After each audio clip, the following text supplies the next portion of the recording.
Alright guys, so we're going to start update number 9. I guess that last one when it was my birthday. I guess that was number 8. Whatever, but yeah, here's the fast tractor. See, I got the engine on there, just mocked up. Look at that. One doesn't even have a head on. I also tried to make these seat supports right here, but they've actually got to come off. And the reason why is because I've calculated that this thing with a 7-inch front pulley and a 3-inch back pulley with that transmission, I figured out looked at the ratios for that tranny, and it's gonna be about 40 miles an hour. So yeah, I don't really want the seat up that high, going 40 miles an hour. If I ever get to that speed, I'd probably not get over 20 very often. But obviously you want I don't want it to be so top heavy, so those got to come off, and I've decided I just want a regular lawnmower seat to go right on there. And the main thing in this update is to do the steering. I was having a really hard time figuring out how I was going to run a tie rod, to clear the engine and all that. So what we're going to do is, it's going to be a little bit different, but the steering shaft is actually going to have to run over the top of the engine. I'm just thinking I could not think of any other setup that would work, and that would be still simple enough where it wouldn't take me 3 weeks. So basically what it's going to do is it's going to come across the top of the motor. It's going to be supported by support that goes across the top of the engine. It'll be welded on from here, and it'll go up, and then this top part will be able to remove. I'll explain that a little bit more later, but then basically it's going to end here. There's going to be a little pitman arm, or I don't know what you call it, but over here on my workbench, we just went to Ace, and we got some 9/16 diameter steel rod, 3 feet, and we got 1-inch box steel and box tube steel, whatever you want to call it. That's 3 feet too. And I've made marks and measurements. 22 inches there, 7 inches, because we need 2 7-inch pieces and 1 22-inch piece. And the reason I'm not going to use this thing, first of all, because it's old and it's, whatever, and because it's got a gear on the end of it. It's got really bad welds on it that I started, only welded for a week and then started to weld on this thing. But than that, you can see it's not even on there right, it's crooked. And I didn't want any welding on it, so it wasn't long enough when it goes across there. So we're just taking a whole new 3-foot piece of steel here, and of course on the end of it, 3 feet will be plenty. It'll go across, it'll come about out to here. And we're also going to use this angle steel as much as we can, because this stuff is really expensive, especially at a hardware store. I welded the hub onto this pulley. Not the best welds. Right there, it's a lot better. But I don't know why I'm so obsessed with painting something after I'm done welding it. It's kind of weird, but it won't rust that way. And then, of course, we got the 3-inch. Whoa. Making a bunch of racket here. So now what I have to do is cut all these pieces of metal out. I'll cut the angle steel. I'll get that all cut. I'll cut the 22-inch piece off of this box steel, and I'll cut the 2 7-inch pieces off of this box steel. Then Then I'll clean up the metal on the frame, make a little bit more measurements, and then I'll get ready to weld the angle iron together. I got those two things welded on there. Haven't cleaned up the slag yet. Well, I just ran out of welding wire. It's all gone. All the Hobart stuff is used up. I still got that whole big spool right there that came with the welder. I was just welding this on here. The tack weld there, then I was welding here, and then just wouldn't feed. So, alright, so we got everything mocked up here. Got all these things welded up. I got these two things clamped in. Of course, this is all welded up. And my grinder just went to heck. Just let me show you this here for a second.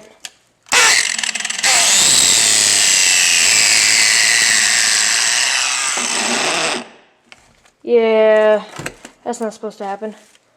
Those gears inside the right angle gears in there, they're probably all worn down to just nubs. So, yeah. I use this a lot, so we gotta get a new one before too long. But anyway, I got this bushing and a washer, the same that was on the steering support. That was up there. Yeah, I got it tacked in with the bushing in there. So now I got to take everything apart, take all this off, weld this washer on all the way. And still got a little bit of clearance here that I need to cut off, and got to figure out all the doohickeys and all the stuff that goes on here. Stand back here. It's kind of cool. The hood is gonna just go over here, and the hood's going to be supported by this. And it's just going to bolt on, but then I'm not going to have that front. I might, if once I get all this stuff figured out, it's probably not going to look very presentable with the whole pitman arm and all that set up right there. So I might be able to figure out a way to get that hood on there. But I don't, here, let me just set it on. See if it'll clear that rod, first of all, over the top. Yep, it clears it over the top, so I don't know. Might be able to make this work. Okay, so I'm going to take all this setup off. I'm going to weld that washer in fully. So I pretty much got this whole bracket set up all done. Like I said before, I had the washer tacked on. Now I got it fully welded on there, on the back too. I don't think I have to do a little brace. It is pretty strong. I could barely even move it with my thumb. Pretty strong. I put a little bit of grease in there. See, the whole bushing is moving, but I don't know. I'll have to get a different bushing sometime, but this will work for now. Got it bolted on here. Drilled holes. Put a lock nut, 9/16 bolt, and basically what I've got to do now is find a setup for front here, because this thing goes on there, and this has to go, that has to hook to a little plate, and then that has to hook to a little pitman arm that's over here. So yeah, that's what I've got to do. It's day 2. And I came out here this morning and I looked at my workbench, and I'm surprised at how quickly my workbench can just accumulate all this crap. So back to the frame. Obviously we built that last night, but I'm starting to figure out where I'm going to put like the battery and the gas tank, and the battery's going to sit right in there, because there's not really going to be anything here besides wiring. And the gas tank, this is the gas tank from an old Jacobson Japanese motor, 2-stroke. I've got to cut the frame so it'll sit right down in here to this fairing. I don't know what to do with that. I'll probably just cut out for it. And then, yeah, that'll sit right in there. It's got a shut off and a filter on it. So now what we're going to try and do is figure out this whole pitman arm situation. It goes over here and figures out the steering. I got the tie rods and spindles and everything here. But what I'm going to do right now is I'm going to rebuild these front end bushings and get them all cleaned up and nice again. Alright, so got all these things out. They're all clean, ready to put back in. And you might hear some noise in the background because I got KJ Motors right here, or Good Gamer Dude, whatever you want to refer him as. Yeah, so we're kind of talking here, talking about this build and stuff. So yeah, he gets a little sneak peek on what I'm doing here. So lucky for him. Yeah, he's got money. So do I. But anyway, so now what we got to do is this piece right here. It's gonna go on there like that. Fits on there perfectly.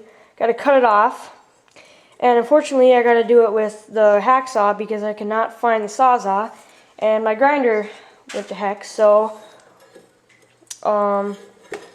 yeah, I gotta figure out some sort of tie rod system that'll come down, or another weird doohickey down here, and hook up to the spindles, and there are my wheels over there. So yeah, I'm gonna try to figure out, cut this off, get this welded on there, then I'll get back to you. Alright, so I found my sawzall. KJ, if you'd stop making all that noise! I found, it was actually sitting right underneath there. Kind of stupid, in the case and everything. But, he's making fun of me, but, yeah. I just realized my microphone was off. No, it was not. Yeah, it was. But yeah, I cut this piece off with some gear oil and a hacksaw. I'm still breathing heavy. This will be a lot easier to cut now with this baby. So yeah, I'm gonna cut it now. Angle grinder when you have a reciprocating saw. Oh yeah. Yeah, but you know what? How are you supposed to grind stuff, smart stuff? Oh. Well, you can do the old-fashioned way and get a file or a wire brush and just work like they did in the 80s. Goodbye. Now I got the steering mocked up here. You see I got this. I still have to weld this piece on there, but see when I push this piece down, it's not in here, so it keeps falling out. But it's kind of hard to do this with one hand, but I can. See, wheels are turning, nuts moving. So yeah, this has got to be welded on here. I welded this piece on there. It's a terrible weld, sorry about that, but it's kind of hard to weld in this position, and because I just put new wire in, it's really crappy wire. It's the wire that came with the welder. I gotta finish putting everything back together. I gotta weld that on there, put some cotter pins in here so it doesn't keep falling out. Gotta find something to put there. I'm not sure what I can put there to keep that spindle from going down in there. KJ, he went to Ace. Don't know why, but went to Ace, said he'd call me back. So, but yeah. Anyway, I'm gonna get everything. Okay, everything's just falling apart here. But I need to get everything back together. Get everything at least put together where I can actually kind of use it without everything falling apart. So, and then I'll try and put a brace in here, and I'll get back to you. Steering's all done. Everything's put together. You see I got cotter pins and stuff in there.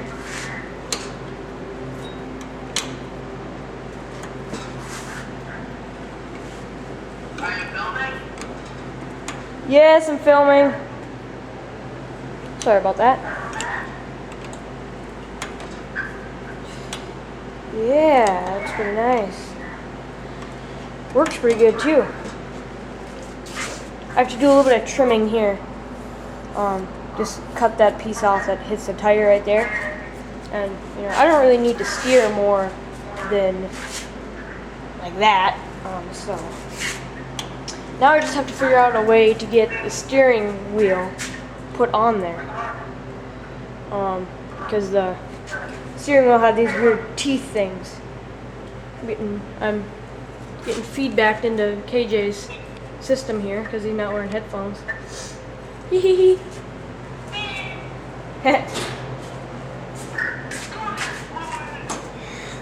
But yeah, what I just did was I took the Sawzall and I cut out a piece of this metal and this gas tank that's right down in there.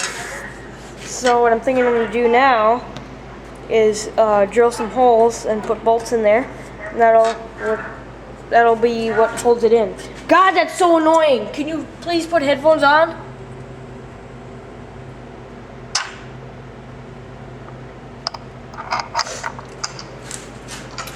Oh, but yeah. There. Starting fluid. Yep. It's my first can of it. This stuff's pretty dangerous. I'm just gonna take a lighter to it and make it fire everywhere. Yay! That's all I'm gonna do. And then I'm gonna puncture the bottom of it with this jackknife. Yeah. Okay. Anyway. Well, that's the end of update number 9.